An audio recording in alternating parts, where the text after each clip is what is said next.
masasabi ko. Ayoko po na i-take nyo na blasphemy yung sasabihin ko. Pero sana po mas nag-aral kayo bago kayo sumagot sa akin. Ano po? Kasi po, unang-una po sa lahat, yung sinasabi nyo po regarding sa evolution, tapos sinabi nyo po, puro katangahan, yung pinapaniwalaan ko po. Siguro po, sige. Wag po sana ikagagalit nyo kasi kung kayo nababastos, pag sinabi kong katangahan nyo sa inyo, nababastos din naman po kami. Pag sinabi katangahan nyo, pinapaniwalaan namin. So, ganito lang po yung i-explain ko. Ano po? Bali, ignorant kayo pagdating po sa evolution. Ayun na masasabi ko. Kasi po, kami pinag-aralan po namin yan. 90% po ng mga scientists, kahit po i-search nyo po, na ang evolution po is a fact na. So, i-explain ko po yung regarding po dun sa unggoy na sinasabi nyo. Kung totoo ang evolution, bakit tayo may unggoy pa hanggang sa ngayon? Ayun ang tinatanong nyo lagi. Na lagi ko na nadidinig. So, ito po ang sagot po doon. That we are not descendants of the apes. We are cousins of them. Ibig po sabihin yan, kung talaga po kayo nag-aaral po na maayos, ibig sabihin po niyan, may variations pong nagaganap. Ang evolution po, hindi po siya nagaganap ng thousands of years. It takes millions of years and even billion of years. Kaya kung sasabihin nyo, bakit tayo tao pa din hanggang ngayon?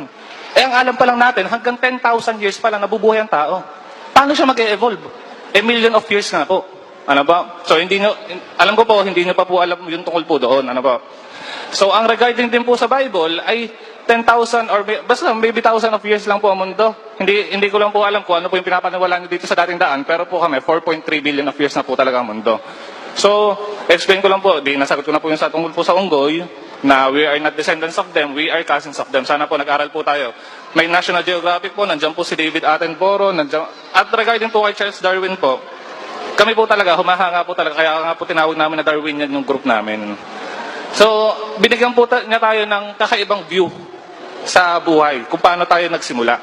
Hindi po yung, basta na lang may magic, basta na lang na minagic si ganito, minagic si lupa, nabuhay si tao, kinuha si rib, naging babae. So, asan po ang explanation po doon? Kumbaga, ang sa akin po naman, kumbaga, kung magbibitaw po tayo ng isang conclusion, kailangan po, pinag-aralan po natin. So, sasabihin niyo po na nasa inyo ang evidence nyo lang po, Bible, which is written around 10,000 years ago, 20,000 years ago, with 20,000 translation. Paano nyo po masasabi na walang mistranslation? At the same time po, ang Bible po ginawa ng mga tao na wala, katulad ng sabi ni Brother Eli kanina, buti po nabanggit niya, ang gumawa po ng Bible ay wala pang alam regarding DNA, regarding telescope, regarding microscope, regarding the universe, regarding cosmos. So, basically, wala pa silang alam. Ang alam lang nila, saan kaya nang galing ang tao? Ay, sige, ika. Ang dali po i-create ng salitang Diyos. Kahit po caveman, kaya nang i-create yung Diyos kasi hindi niya pa alam ang sagot dun sa tanong niya. Wala pa po siyang microscope. Paano niya malalaman po sa DNA? And genetically proven po talaga ang evolution. So, i-consume ko na po yung oras since na medyo matagal din naman po ang explanation ni Brother Eli. So, ayoko po talaga magalit po kayo sa akin, sa Rationalists and Darwinians of Nasugbu. We just want to be factual. We just want to be academically correct. We don't want to hurt anybody. Kahit po ako'y nasa Iglesia ni Cristo or kahit ako'y nasa Katoliko at dating daan, iisa po ang sasabihin ko. Kumbaga wala po akong pinapanigan sa mga ganyan. Yun lang po yung, kumbaga, ipinapaliwanag ko lang po sa inyo. Pasensya na rin po sa inyo lahat. Gusto ko lang po din magsalita po sa harap ng lahat. Yun lang po. Salamat sa iyo kapatid, pero yung sinasabi mo na ang paniniwala nyo is fact. Fact. Tanungin kita, nakita nyo na ba yung missing link na sinasabi nyo between apes and humans? Di ba si Darwin ang nagsasabi ng missing link? Have you any evidence now to show the missing link that will link us to apes? Brother Eli, bali ganito po yun. Regarding po sa missing link, meron naman po talaga po tayo na hukay na tinatawag natin missing link. Kahit hindi po naman lahat po, kasi po ang sasabihin... Yeah, tinatanong ko lang sa'yo kasi, because you claim that evolution now is a fact. And for it to be a fact, it must be consistent with the former allegations na sinasabi na mayroong missing link, kaya sabi nyo missing link, nakita na ba? Can you give me any specific link now that will link us to the apes? Asan yung link? Pati yung pati yung bodily system ng tao, kung anong link natin sa apes, yung ating mga digestive enzymes sa katawan, kasi iba yung digestive enzymes nila kaysa sa digestive enzymes natin. Asa na yung link noon? Pati yung sinasabi yung allegedly missing link. Kasi natuklasan, yung palang missing link, niloko lang tayo eh. Babasa lang ako kapatid kung bakit tayo niloko. The top 25 crimes of the century according to Time Magazine. Ito po yon sa article number 3. Pakibasa kapatid na Daniel. The Fake Ape Man, 1912.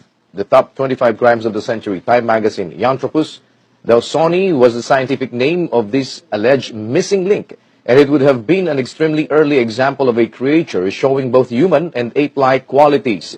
At 375,000 years old, it put England in contention for a cradle of humankind, being found in the Sussex town of Piltdown. The first Englishman, he was probably called when the anthropologist Charles Dawson found him in 1911. For decades, Piltdown man was cited along with the Neanderthal man and the Heidelberg man as an example of early hominid life in Europe. Then, in 1953, the fragments, including a jawbone, were tested. They did not contain enough fluorine to be the age that Dawson claimed. Worse, the jawbone was that of a 10-year-old orangutan, its teeth ground down to simulate age, and a crude chemical wash applied to the bone to make it appear ancient. No one knows who perpetrated the hoax. Dawson had died in 1916. Very quickly, however, Piltdown became a synonym for phony. The England's claim to antiquity was cut short by several 100,000 years. Sinasabing alleged human missing link nung araw, napatunayan na it's a hoax. Pinagsama yung jawbone ng orangutan at saka ng tao to make it appear na parang merong resemblance na yung tao sa ape. Yun ang tinatawag nila kasing missing link nung araw eh. Na-disprove yan ng siyensya, no? Nalathala yan sa isa sa pinaka-prestigious magazine sa mundo, ang Time Magazine. Ngayon, nang mawala itong missing link na to, nakita nyo na ba yung link na sinasabi nyo? Can you give me information? Kasi, as much as you would want to be fair, I want also to be fair. At alam mo kapatid, yung sinasabi mo sa akin tungkol kanina na kailangan nag-aral muna ako bago sumagot sa'yo. Sana, ganun pa lang alam mo na hindi pa ako nag-aaral, ba't ka naman nagtanong sa akin? Sino ba naman ang lalabas na may diferensya sa atin nun? Sabi mo, nag-aral muna sana ako bago ko nagtanong sa'yo. Alam mo, yung pinag-aaralan ng tao sa mundo, ano nga yan napakaliit na bagay Hanggang ngayon nga, hindi nyo pa natutuklasan kung paano paggawa ng buhok Ako, alam ko na kung sino gumagawa ng buhok Ang Diyos ang sabi niya, hindi ka makakagawa ng isang buhok na maputi o maitim. Which is a challenge up to now to humanity. Makakagawa ba kayo ng sinong ateista nagtagumpay makagawa ng buhok na isang maitim at maputing buhok? Wala naman Sinong ateista nakapagsabi na ang mangyayari after 3,000 years ganito or ang mangyayari after 10,000 years ganito? Sa Biblia, meron akong mababasa Hindi pa natutuklasan ng siyensya, sinasabi na ng Biblia na ang mundo bilog. Nung araw, ang paniwala ng mga tao, ang mundo lapad. Pero sa Biblia, 2,600 years ago, nakasulat na ang mundo ay bilog. Mga information, gaya ng sabi ko sa iyo, foreknowledge that was introduced by somebody who knows. Somebody who knows. Even if the entire humanity do not know it yet, alam niya na. Alam mo, kung nag-aaral ka ng fairness and justice, dapat consider mo sinasabi ko Can it be done by evolution? Na malaman ng tao na ang mundo bilog 3,000 years ago. Hindi nga ganun ang paniwala ng tao In fact, merong popular belief nung araw that the earth is the center of the universe.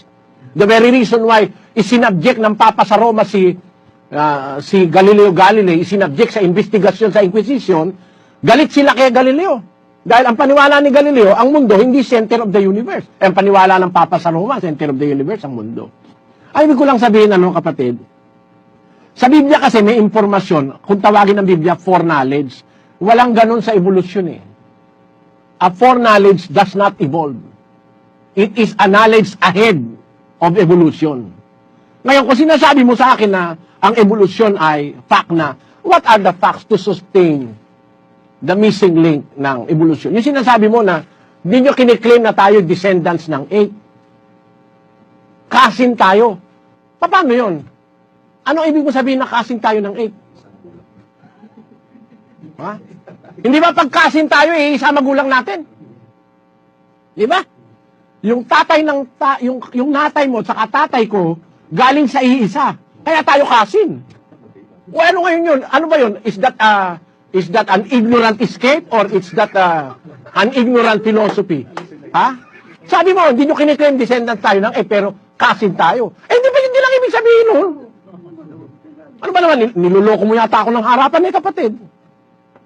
Pag tayo magpinsan, pag nagpinsan tayo, iisa pinanggalingan natin. Di ba?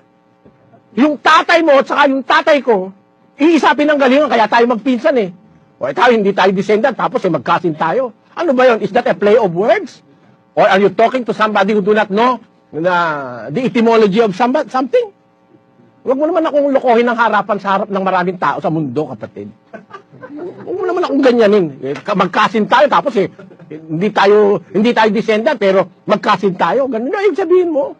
Mali yan, kapatid. Yan sinasabi mo, learn justice. Ha? Learn justice. Gaya sinasabi mo, gusto nyo, mag-justice lang. Ngayon, paano mo sasagutin sa akin na hindi tayo descendants ng 8, sabi mo, pero kasin tayo.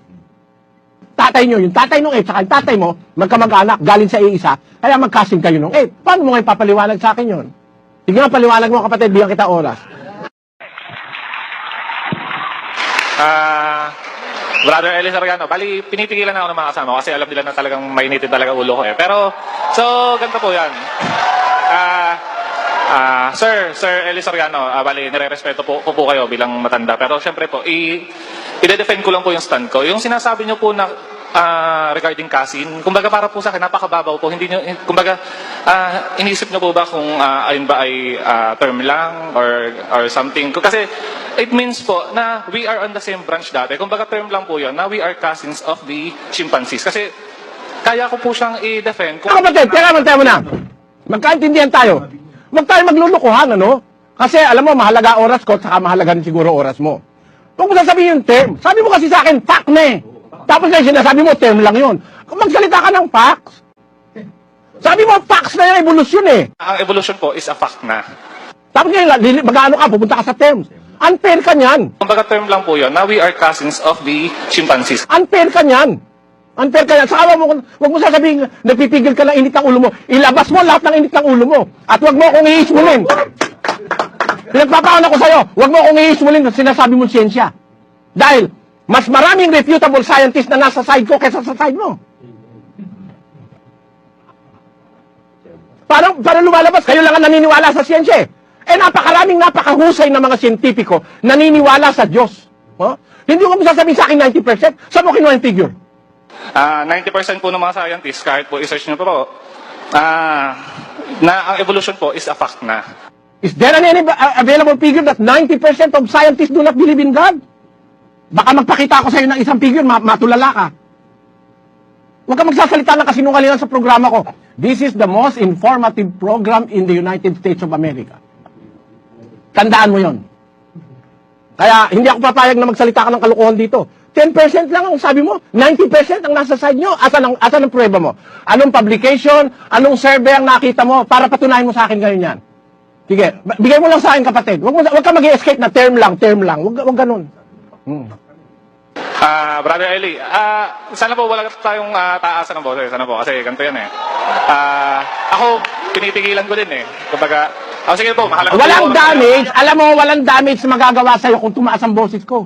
Unang-una, malayo ako, kaya kailangan ako tumaas ng boses. Dahil dito, minsan may mga panahon, di ko kayo marinig eh. Di ba? Kasi inaalala ko yung hindi ako marinig eh. Ikaw, hindi ko marinig kanina, kaya pinabatin ko si kapatid na Daniel eh. Di ba? Walang problema, hindi ka naman masasaktan kung tumaas ang boses ko eh. Be fair, natural sa tao yon. Kung naintindihan mo ang human hypothalamus and the function of the human brain, naiintindihan mo ba tumataas ang boses ko? At pag tumaas ang boses mo, maintindihan ko rin dahil nag-aaral ako ng siyensya kahit kapiraso. Tandaan mo yun. Sige po, salamat na lang po. Pero kaya ko po talagang depensahan yung sarili ko. Kaya ko po iharap yung mga ebidensya. Kaya binibigyan kita ng panahon eh. Pakita mo sa akin. Anong statistics ang sinasabi mo na 90% ng scientifico atheist? Hindi naniniwala sa Diyos. Saan mo nabasa yun? 90% po ng mga scientists, kahit po i-search nyo po, na ang evolution po is a fact na. Paano mo papaliwanag sa akin na ang magkasin hindi nang galing sa isang, hindi descendant ng isa? At yun lang, humingi lang ko ng justice sa'yo kasi it seems to me parang niloloko mo kasi ko kaya ganun eh. Kaya hiningi ko sa'yo yung justice. I think we should talk personally na lang po. Kasi po, madami po talaga akong kayang iharap. Ayoko naman pumapahiya po kayo doon sa mga taga-sunod nyo. Pero, gusto ko lang po sana masagot. Brad, kapatid, sige, pahiya mo ako kung kaya mo. Pahiya mo kung kaya mo, sige. I will allow you and I will not be hurt. Sige, wag mo sabihin mo, ayoko mapahiya kayo. Patunayan mo sa akin ngayon na yung magkasin hindi galing sa isang nag-descend sa isa. Tapos patunayan mo rin sa akin yung sinasabi mo kanina na yan fact na at hindi na yan theory. At patunayan mo rin sa akin yung sinasabi mo na 90% ng mga scientificos atheists. 90% po ng mga scientists, kahit po i-search nyo po, na ang evolution po is a fact na. Saan mo kinuha yan? Kasi napapakinggan ng programa ko sa buong mundo, kapatid. I have to protect the prestige of my program. And I will not allow you to destroy it. Kahit na yung buong organisasyon ng lahat ng ateista sa buong mundo. Kaya patunayan mo sa akin sinasabi mo, I'm just asking for justice. In as much as you want to be fair, I also wanted to be fair. Asan yon? Saang statistic? Pwede mo ba akong bigyan? It's a video. It's a video. It's a video. So, hindi ko po siya mapapresent sa inyo dahil sabi niyo nga po, kulang ang oras niyo. So, at kumbaga, kawawa naman po yung ibang lugar. Do you mean to say that you just rely on a video? Without any title? Without any... Sabihin mo lang sa akin ng title and I will be looking for it. We have computers available to look for it now. Sino nag-release nun? Anong informasyon ang kinuhanan mo? Kung kahit video, papakita ko sa'yo ngayon. Ngayon din, promise ko sa'yo. Malaki kasi ang na capacity nitong aming storage dito eh. Ha? Alam mo, lahat ng mga gusto naming ipakita na ipapakita namin through the storage system ng dating daan eh. Ito siguro pinakamalaking storage system ng all religious organization sa ating panahon eh. Nasa amin lahat. Kaya sabihin mo lang sa akin, anong title yon? Kung yun ay sinasabi mo na, yung 90% na yon na ang mga siyentipiko na 90% ay mga atheist, di naniniwala sa Diyos. Ayun. At saka yung mga iba pang sinabi mo, sabihin mo lang, lalabas namin sa computer. Basta, sabi mo, isa video. Anong video? Video sa palengke? Video sa sine? Anong video yon? Hindi mo ba natandaan man lang kung ano yun? Napaka-importanting depensa mo yan para sa paniniwala mo. Hindi mo ba natandaan? Ako yung depensa ko, natatandaan ko yung sitas eh. Saan kukunin eh. Ayun. Kaya siguro, masasabi ko rin sa'yo, sana nag-aral ka muna bago ka nakipag-usap sa akin. Sige, sabihin mo lang sa akin ang video ngayon na sasabihin ko sa'yo. Alam mo kasi ganito, no? Meron akong impormasyon na hindi naman kasi ganun karami yung hindi naniniwala sa Diyos. Kaya kita kinu-question. Napakaraming mga scientifico, mga award winning and Nobel scientists na naniniwala sa Diyos. Napakarami. Pero para sabihin mo na ang binibigay mo impresyon, pag ang tao nag-aral na ng siyensya, natuto na siya ng totoo. Ang totoong natutunan niya ay walang Diyos dahil 90% hindi naniniwala sa Diyos. That is shocking, no? For me, that is shocking. So I have to have evidence about that. Pakisabi mo lang ngayon na ilalabas namin. Our assistants here are able to do that. Hindi kasi po nasa shop po nasa computer shop po So, ayoko naman po na maubos yung oras natin sa pagkuha ko lang doon sa video. Ano po? So, kasi po, if you're looking for evidence, Sir Eli, if you're looking for evidence, sana po... Brad, excuse me po, brother, makasabat na lang po ako. Tinatanong lang po ni Brother Eli, at least hindi naman kayo pinapapunta na doon sa inyong video shop. Well, if it is your evidence, I suppose that you are aware of even the title of your evidence. Ano man lang yung nakalagay doon sa ano ba yung pinagbatayan ninyo? Ano ba yung ebidensya na yun na sinasabi ninyo? Anong reference ba yan? Encyclopedia Britannica ba yan? Anong edition ba yan? Ano bang...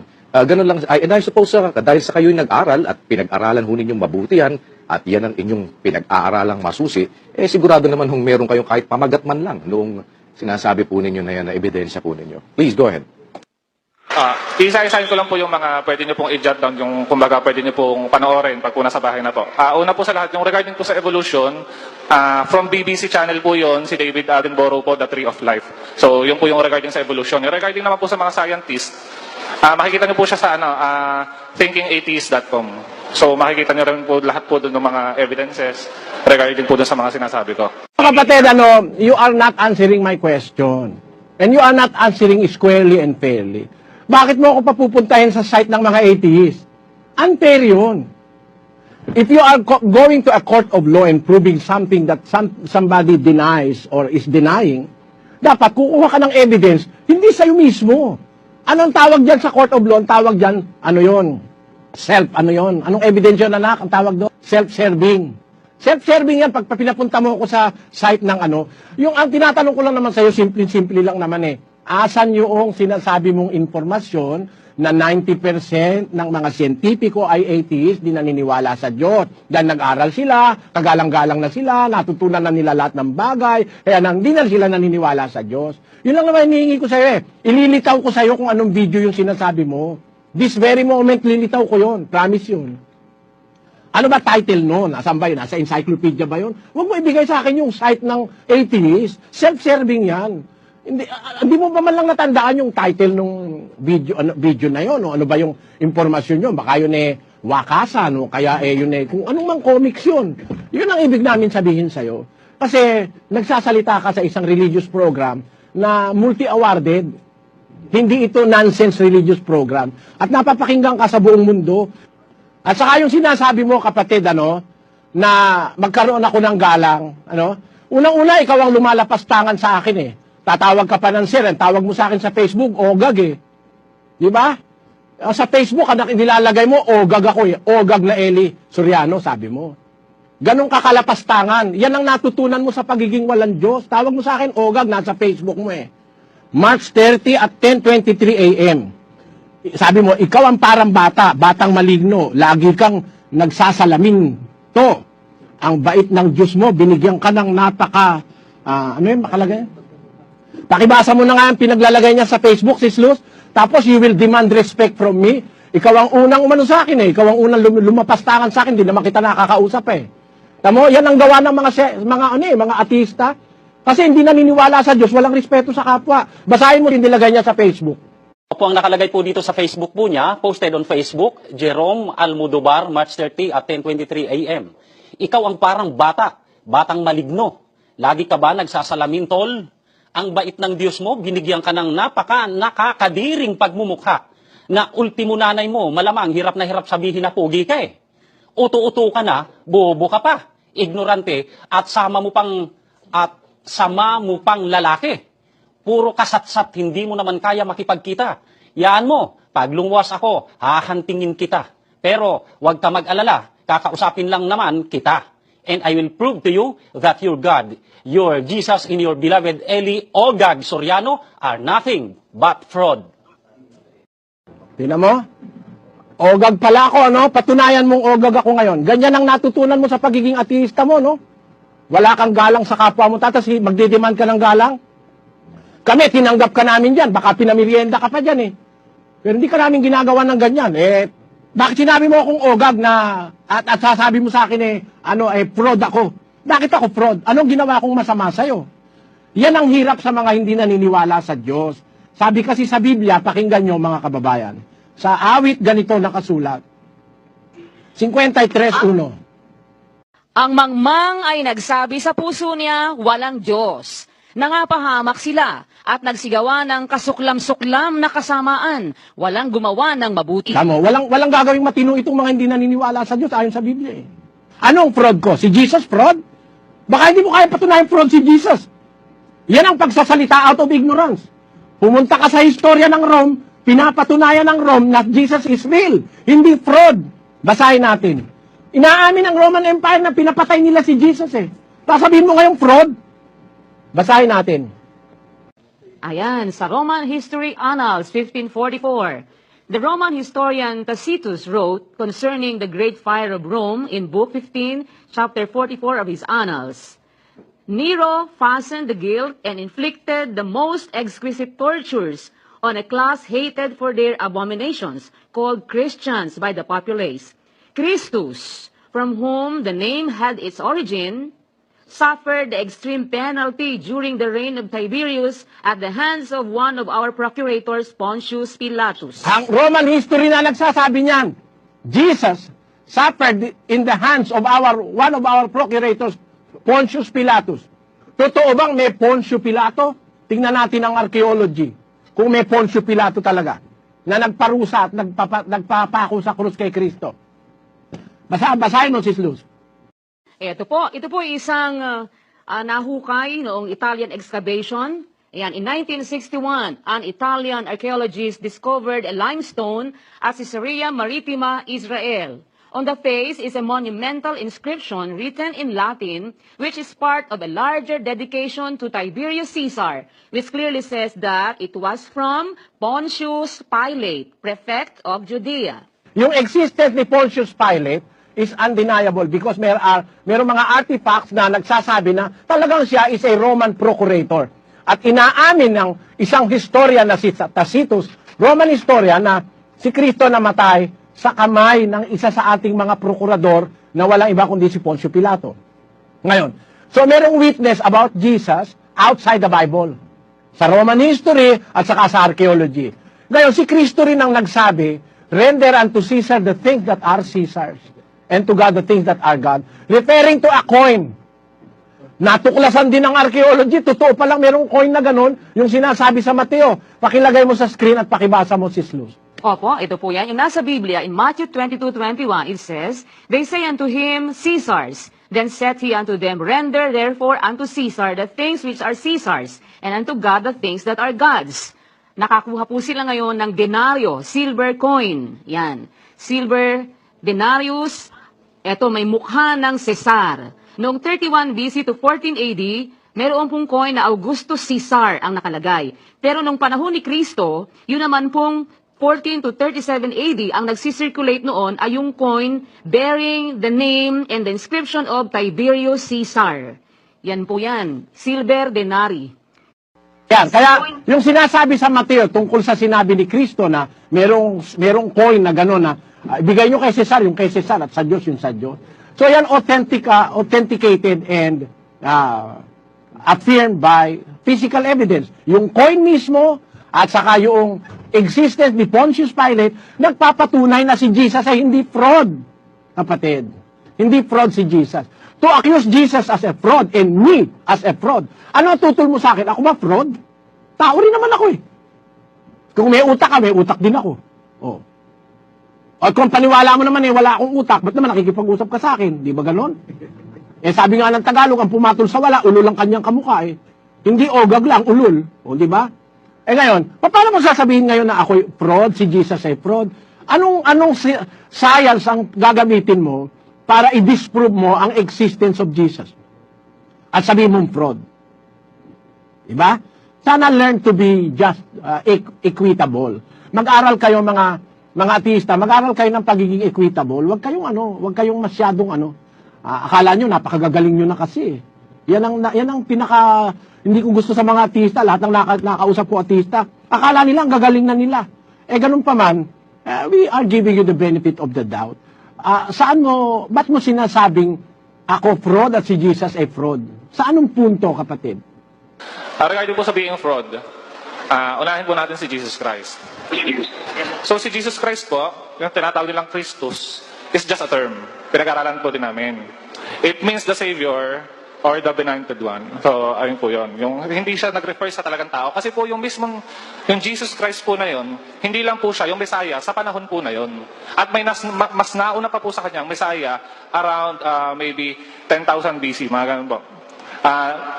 Kung napag-aralan nyo rin po si Horus, yung makikita nyo po yung pagkakapareho po ng storya ni Horus tsaka po ni Jesus Christ.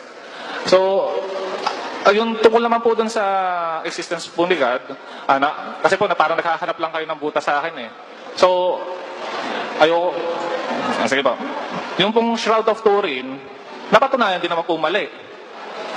Na mali. At ayun yung pinapaniwalaan nyo na parang pruweba na nag-exist si God. Tinan mo, sabi ko nga sa'yo kapatid, I will not allow you to destroy my reputation. wag mo akong iaakusahan ng hindi ka to. Saan pala, nag-aral ka muna bago nakipag-usap sa akin eh. Hindi ako naniniwala sa shroud of Turin, yung Papa sa Roma naniniwala ron, for your information, ano? Bakit mo ako idadamay doon?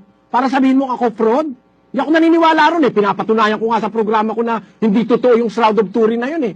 At yung sinasabi mo na si Jesus eh hindi tao, So si Jesus Christ po, yung tinatawag nilang Christus, is just a term. Pinag-aralan po din namin. It means the Savior or the Benointed One. So, ayun po yun. Yung hindi siya nag-refer sa talagang tao. eh paano ipapapatay ni Poncio Pilato yung ideya? Meron ba ipapapako sa krus na ideya? Sasabihin ngayon ni ano ba naman yung ginagawa mo? Are you playing with words? Or are you trying to pull people around you? Ha?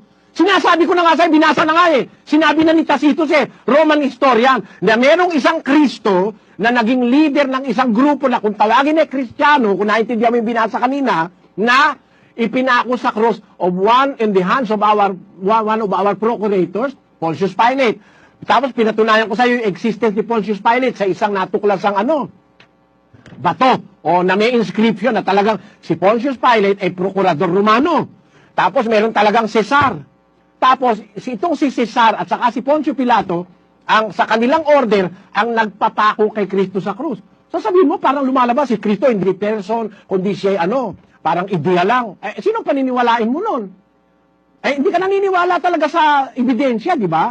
Lalabas kung ano na lang yung gusto mong paniwalaan, yun lang ang papaniwalaan mo. Hindi ka naniniwala dun sa nakitang fragment ng bato na meron talagang Pontius Pilate, at di ka naniniwala dun sa Roman history na sinulat ng respectable na historian na talaga merong isang Kristong pinako nila sa krus. Ang ibig mong palitawin, para bang sabi-sabi, ideya, pinako sa krus. Ano? Pinako sa krus. Roman Empire, nagpapako sa krus ng ideya. Ang Roman Empire, nagpapako sa krus ng kriminal, ng condemned criminal. Kung nag-aral ka ng konting istorya, the capital punishment of the Roman Empire is to hang a person on the cross sa isang punong kahoy. Yan ang istorya. Sana nag-aral ka rin yan para kumpleto pagka-ateista mo, kapatid. Salamat sa'yo anyway. Siguro wala naman pupuntahan masyado itong ating kung pagka ganun ang sasagot mo. Ideya mo lang na parang si Kristo, hindi totoo nangyari, hindi fraud si Kristo dahil yan sabi-sabi lang. Eto, babasahin ko lang itong isa pang sinabi mo, Nung March 30, 10:33 a.m., pakibasa mo nga, Sis Luz. Eto po, March 30 at 10:33 a.m. End of the line, boy. Like what Mr. Lopez said, we've already done our part, Mr. Edwin Anay. And all dating daan, JIL, Iglesia ni Cristo, etc., especially Mr. Eli Bopol Soriano, you were all the same, founded by myths and fables. And all that I can say is that kind of thinking is a disgrace to human species. I beg to disagree. We do not cause disgrace to human species. We are pro-humans. Kaya nga nagpapakain kami kahit kaaway namin At uulitin ko sa iyo, kapatid, hindi ako bopol, Tatandaan mo, I will dream of a day na makakausap ko yung nagtuturo sa iyo. Papatunayan ko yung nagturo sa iyo ang bopol. Thank you.